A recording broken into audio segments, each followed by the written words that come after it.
দর্শক, এই নিট আন্দোলনের নামে এই ধর্মতলায় যে ধরনের ঝগড়া ঝামেলা, অশান্তি, মার দাঙ্গা যা কিছু হলো, তার জন্যে মুখ্যমন্ত্রী শুভেন্দু অধিকারী কী অ্যাকশান নিলেন, কী পদক্ষেপ নিলেন, চলুন একটু দেখে নিই।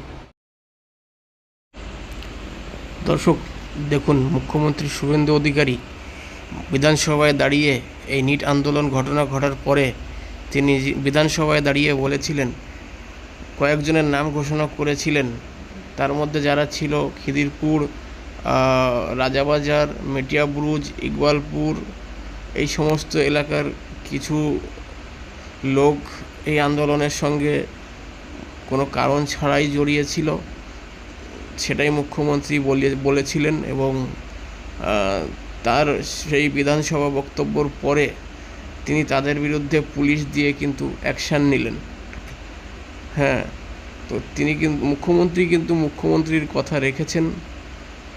তো এবার দেখা যাক এদের সঙ্গে কী ধরনের বিচার করা হয় এবং এদেরকে কী সাজা দেওয়া হয়। দর্শক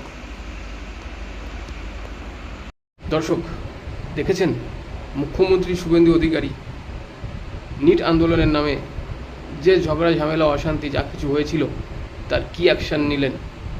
এটা কি মুখ্যমন্ত্রী ঠিক করলেন না ভুল? আপনাদের মতামত কমেন্টে জানাবেন। ধন্যবাদ।